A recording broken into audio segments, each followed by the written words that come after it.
This is Stephen Gill, an Indo-Canadian novelist and poet.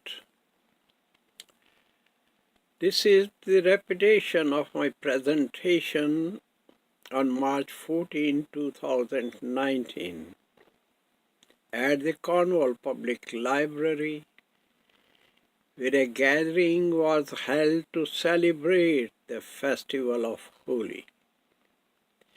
I am thankful to Cornwall Public Library for its cooperation, and also would like to take this opportunity to thank Bharat Times, particularly its chief editor, Dr. Monica Spoglia, for this invitation to present my poems of love and wish everyone love and prosperity on the special day of the festival of Holi. I would like also acknowledge with thanks the help of Canada Council. These days, Holi is celebrated in several nations because of diaspora. Though Holi was originated in India, Holi is the festival of colors and also festival of love and also the festival of fertility. Holi also marks the arrival of spring season and also marks victory of good over evil. There are several legends about the origin of this festival. The prominent legend is the love between Krishna and Radha. The love of Radha and Krishna is celebrated on this day with joy and with passion. Holi also refers to Radha's intense longing for the ultimate unification with Krishna because of her transcendental devotion. Radha left her spouse to live with a lover and his wife. It has become a national festival of India, celebrated even by non-Hindus. That helps to forget their religious differences in the spirit of brotherhood and also in the spirit of sisterhood. This strengthens the fabric of the moral bonds. Holi is the festival of fun. Holi is a festival for eating and to celebrate with colors, the different colors of life, for oneness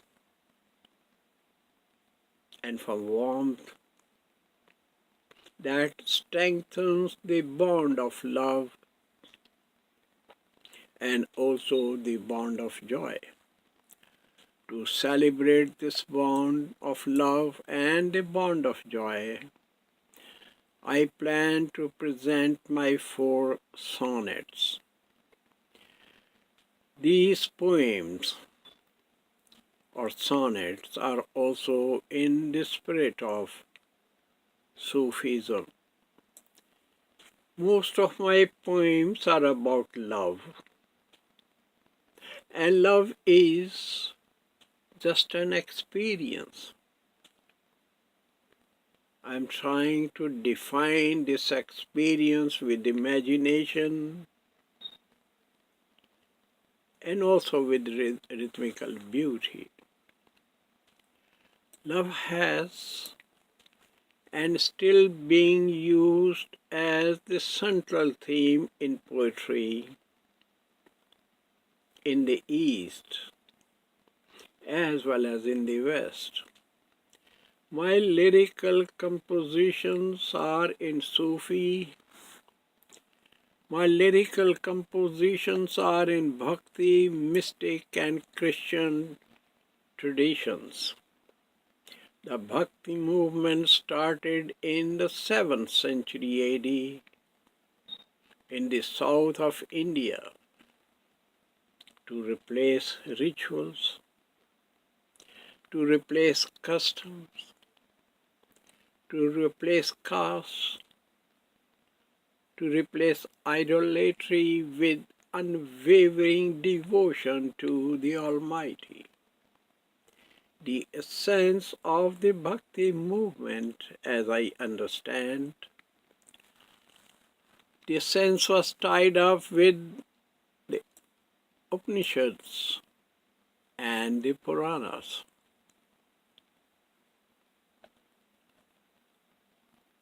And they link human with the Supreme, who is the embodiment of love.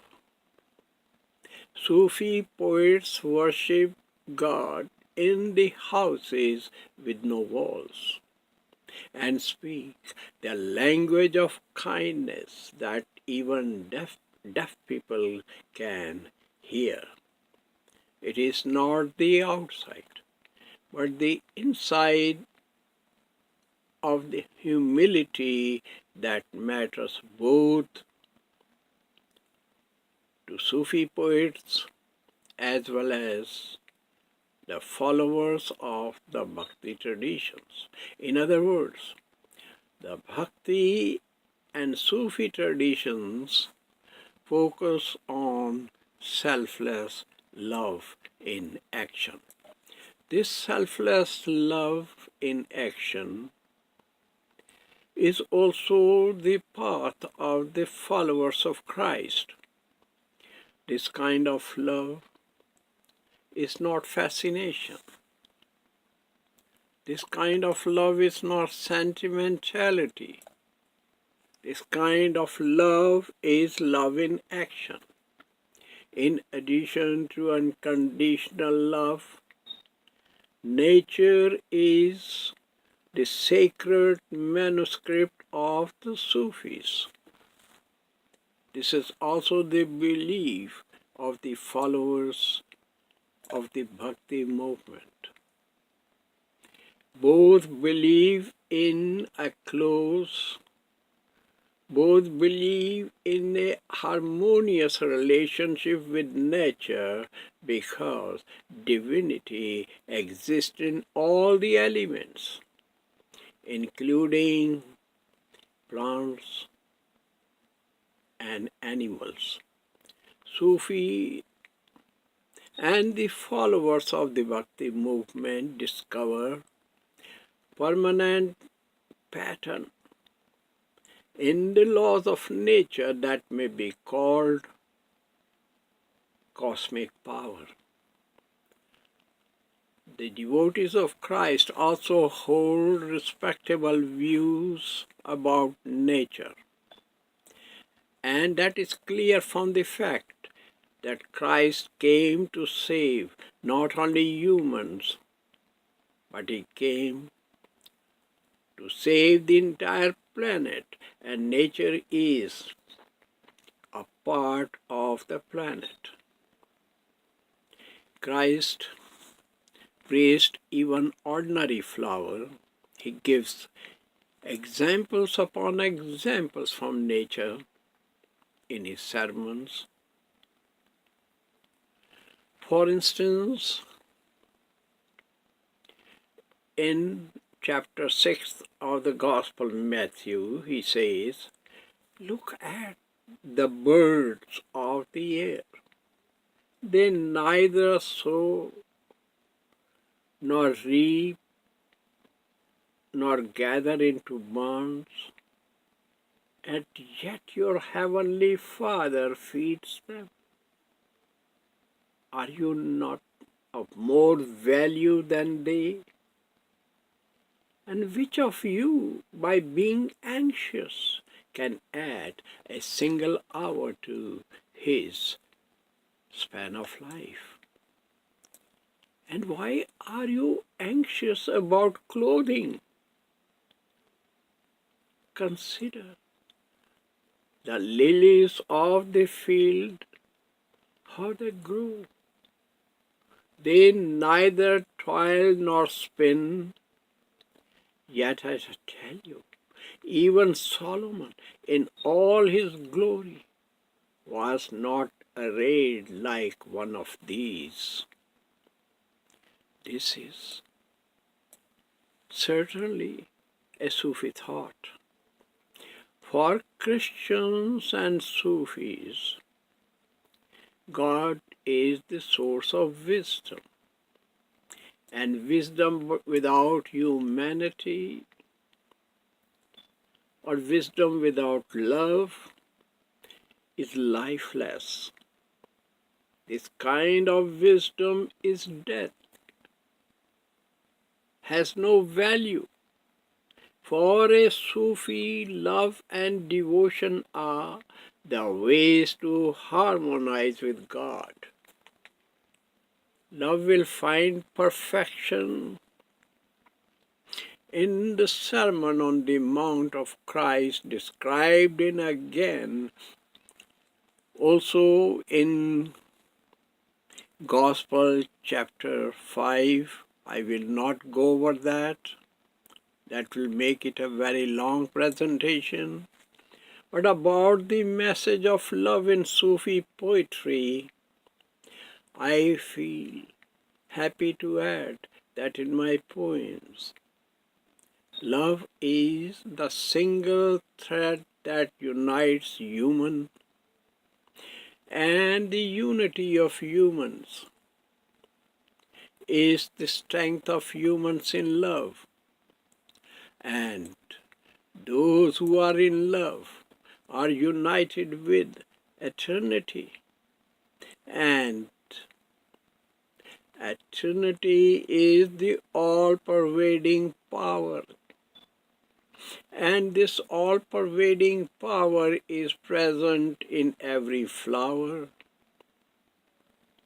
This all-pervading power is present in every tree and in every moment. This truth, the name of love, is the pivot of my compositions. This truth is the heritage of civilizations from the beginning of life, and it is even now, in spite of the fact that these civilizations, in spite of the fact that these cultures have developed in different ages and in different geographical regions. As a poet, I do not stick to any traditional regular rhyming scheme. In addition to the use of the last two rhyming lines, I make use of alliterative devices wherever possible. This poetic device is richly used in ghazals. It is because ghazals rely largely on rhymes, because ghazals are meant also for singing or applause for their musical presentations. Ghazals will stagnate if they are poorly rhymed. Love is an important part of a ghazal and is associated closely with Sufi poets. Readers will find in my poetry strong elements of Sufism, strong elements of Bhakti traditions, as well as mysticism and Christian values. Because I have made some changes, I will call my composition Stephenean Sonnets. I have described in my long article and also my preface that how Stephenean sonnets differ from Shakespearean and other traditional sonnets. I will, as I said, present now 4 sonnets. The first one is sonnet number 1. Normally sonnets do not have headings, only numbers are given. The bounty of your beauty is the opening of the bud, the shylic peaks, or the brightest blaze the sages seek. It is the balsam that breathes in the veins of my zeal for you, or the absolute solitude of the road in the saddest lines of my odes. I need your love to prime the path for prosperity. This is the lasting relief to wanderers who find nonchalant water tumbling down the mountain of wonder. The innermost riddle of your unrivaled bond is the body's loyal blood. I strive my soul to sonatize with the iris in your eyes. My next sonnet is 14. I need to stay close to you because the creepy night has been banging on my door for a long time, while in the jungle bees roar. The guards are dancing wildly, playing on their fiddles on the roofs of their safe haven. I am eager to paint pictures on the canvas of silence.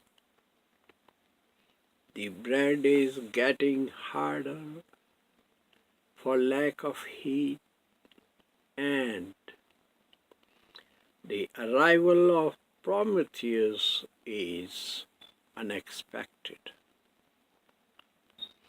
I search for a slumbering meadow far from roads to sleep, hearing hymns from my Saraswati.